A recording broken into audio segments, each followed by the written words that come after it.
Que la grâce du Seigneur Jésus-Christ, l'amour de Dieu et la communion du Saint-Esprit soient avec vous tous. Amen. Le texte pour notre méditation est la lecture du prophète Ésaïe, chapitre 43, les versets 1 à 7. Maintenant, voici ce que dit l'Éternel, celui qui t'a créé, Jacob, celui qui t'a façonné, Israël. N'aie pas peur, car je t'ai racheté. Je t'ai appelé par ton nom, tu m'appartiens. Si tu traverses de l'eau, je serai moi-même avec toi. Si tu traverses les fleuves, ils ne te submergeront pas. Si tu marches dans le feu, tu ne te brûleras pas, et la flamme ne te fera pas de mal. En effet, je suis l'Éternel, ton Dieu, le Saint d'Israël, ton Sauveur. J'ai donné l'Égypte en rançon pour toi, l'Éthiopie et Saba à ta place. Parce que tu as de la valeur à mes yeux, parce que tu as de l'importance et que je t'aime, je donne des hommes à ta place, des peuples en échange de ta vie. N'aie pas peur, car je suis moi-même avec toi. Je ramènerai ta descendance de l'Est et je te rassemblerai de l'Ouest. Je dirai au nord, donne, et au sud, ne retiens personne. Ramène mes fils des pays lointains et mes filles de l'extrémité de la terre, tous ceux qui portent mon nom, que j'ai créé pour ma gloire, que j'ai façonné, que j'ai fait. Voici la parole du Seigneur. Veuillez vous asseoir.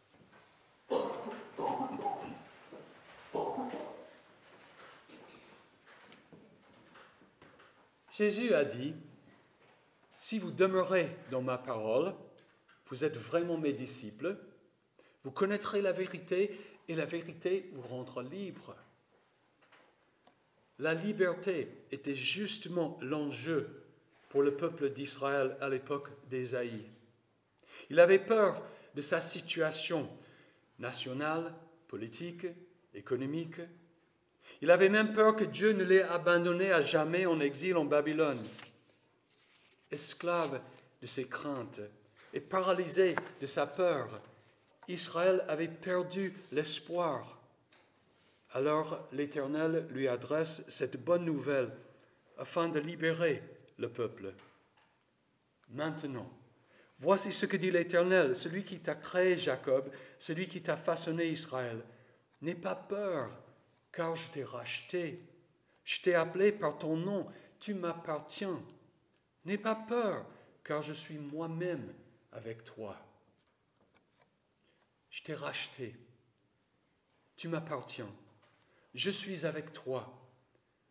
Voici la vérité qui a libéré Israël à l'époque et qui nous libère toujours aujourd'hui, car de ce peuple est venu Jésus-Christ, le Fils du Dieu libérateur, pour sauver toute l'humanité, pour dire à toutes les femmes et hommes du monde entier, « N'aie pas peur, car je t'ai racheté, je t'ai appelé par ton nom, tu m'appartiens. »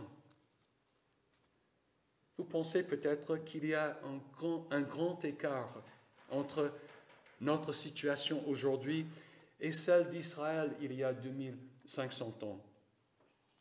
Certes, il y a des différences de conditions de vie, mais au fond, Israël n'était que des hommes et des femmes comme nous, sujets à des craintes, à des inquiétudes, à des incertitudes, confrontés aux prétentions du monde et aux mensonges du diable. Ils s'inquiétaient de ce qu'ils allaient manger et boire, de leurs vêtements et de leur logement.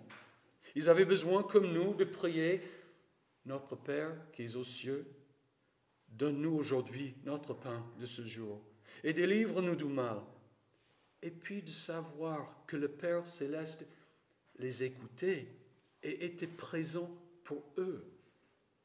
Car si nous savons que Dieu agit en notre faveur et qu'il est avec nous, nous avons une grande confiance dans la vie. Dans son livre « Le Libérateur », Neil Anderson traite de plusieurs problèmes, dont celui de la peur parce qu'on a cru au mensonge du diable. Il raconte une expérience de sa jeunesse pour nous faire comprendre l'importance de nous accrocher à Jésus-Christ et à sa parole de vérité, afin de ne pas être paralysés par la peur. Il dit, « J'ai grandi à la ferme, et quand j'étais enfant, mon père, mon frère et moi allions régulièrement à la ferme du voisin pour partager nos produits et la main-d'œuvre. Le voisin avait un petit chien jappeur dont j'avais une peur bleue. Quand il surgissait en aboyant, mon père et mon frère ne bronchaient pas, mais moi, je prenais mes jambes à mon cou. Devinez qui le chien se mettait invariablement à poursuivre. J'allais alors me réfugier sur le toit de notre camionnette, tandis que le petit chien restait à japper dans ma direction. Tout le monde, à part moi, voyait bien que ce petit chien n'avait d'autre pouvoir sur moi que celui que je lui prêtais. De plus, il ne possédait pas le pouvoir inhérent de me jeter sur le toit de la camionnette. C'est ce que je croyais qui me faisait grimper là-haut.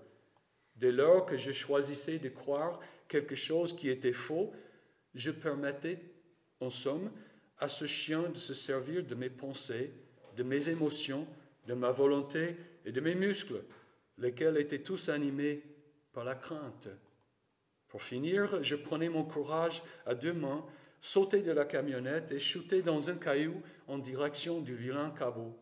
Et là, il fallait le voir détaler. Satan est semblable à ce petit chien jappeur. Il trompe les hommes au point qu'ils le craignent plus que Dieu. Son pouvoir réside dans le mensonge. Il est le père du mensonge qui séduit toute la terre, de sorte que le monde entier est sous l'influence du malin. Il ne peut rien faire quant à votre position en Christ, mais s'il arrive à vous faire croire ces mensonges à votre sujet et au sujet de Dieu, vous passerez beaucoup de temps sur le toit de la camionnette. Vous n'avez pas besoin de crier ou d'être plus fort que lui pour être délivré de son influence. Il vous suffit de l'affronter avec la vérité. Croyez, déclarez et mettez en pratique la vérité de la parole de Dieu et vous déjouerez la stratégie de Satan. Deux questions s'imposent. La première, de quoi avons-nous peur? Et la deuxième, quelle vérité Dieu nous a-t-il annoncée? Évidemment, on peut avoir peur des chiens, des serpents, des araignées ou des abeilles, mais on peut aussi avoir peur de la mort, du diable, de perdre son salut ou de Dieu lui-même. On peut craindre l'échec et des problèmes financiers. On peut avoir peur d'une situation embarrassante, d'être victime d'une agression ou d'un crime, d'une maladie ou de certaines personnes. On peut avoir peur de se marier ou de ne jamais se marier, du divorce ou de rompre avec son ami, ou de l'avenir et de l'inconnu en général. Bref, nous avons tous des sujets, des situations et des conditions que nous redoutons. Alors, que dit Dieu pour dissiper nos craintes, pour nous tirer du pétrin? Écoutez de nouveau sa parole en mettant votre nom à la place du nom d'Israël. Maintenant, voici ce que dit l'Éternel, celui qui t'a créé, Jacob, celui qui t'a façonné, Israël. N'aie pas peur, car je t'ai racheté. Je t'ai appelé par ton nom. Tu m'appartiens.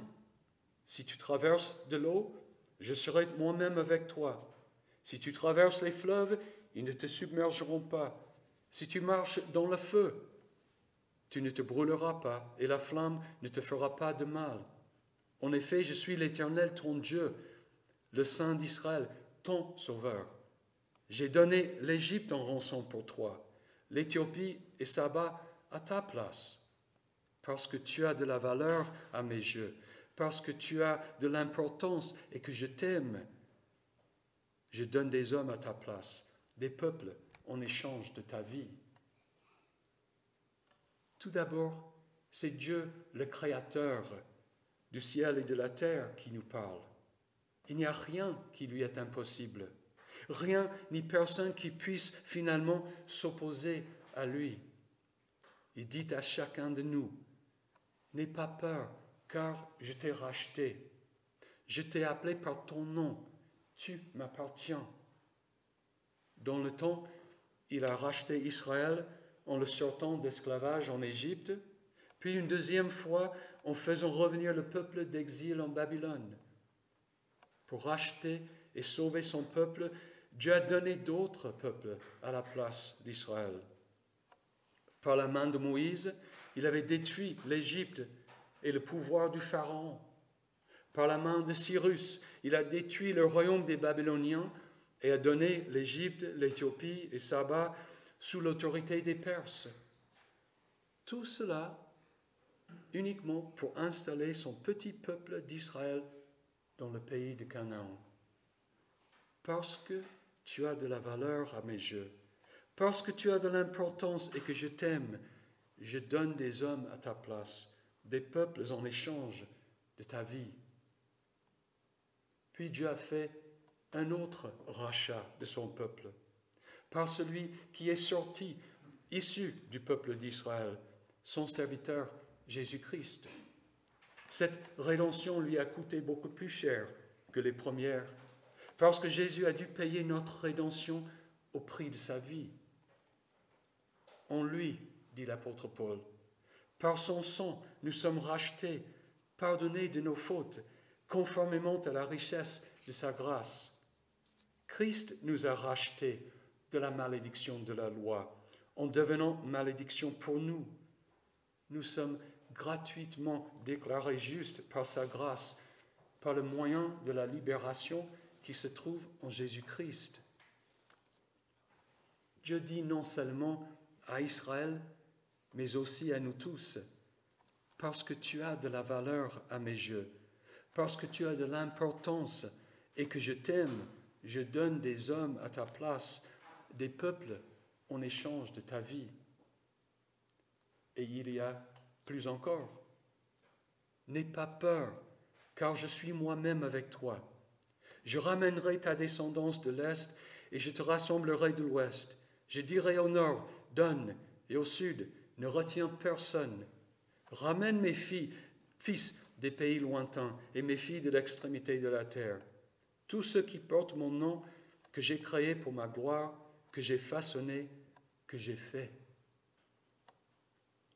Dieu veut être avec son peuple, veut être identifié avec son peuple.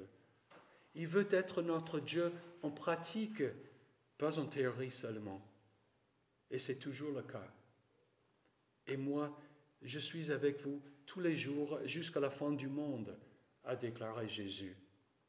Par le baptême, Dieu a mis son nom sur nous, nous a unis à lui en nous donnant son esprit. En réalité, c'est lui qui nous a fait.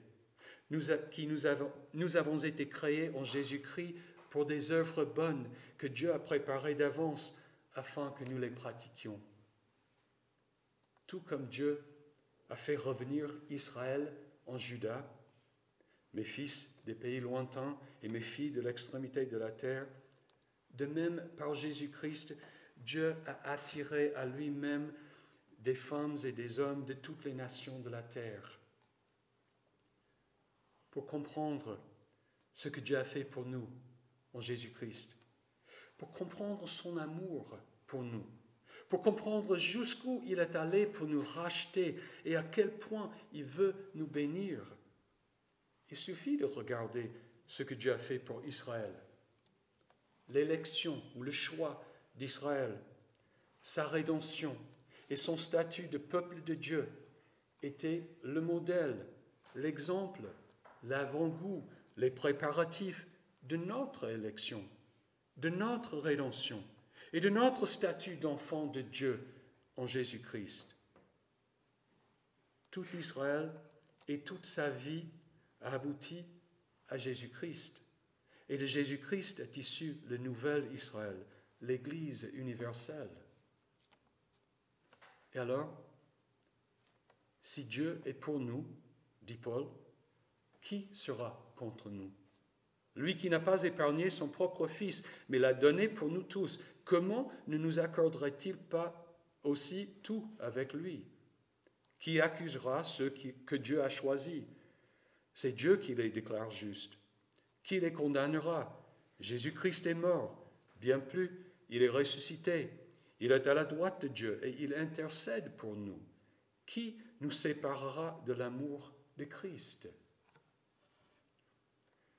Les problèmes de la vie auxquels nous sommes confrontés sont souvent pour nous immenses. La déportation d'Israël en Babylone n'était pas des vacances de 70 ans. Perdre son emploi, être atteint d'une maladie incurable ou être sur le point de mourir n'est pas une petite chose pour nous. Si aujourd'hui vous avez un souci, une inquiétude, une crainte particulière, pour vous, ce n'est pas une petite chose. Pourtant, pour Dieu, toutes ces catastrophes ne sont qu'un petit chien jappeur.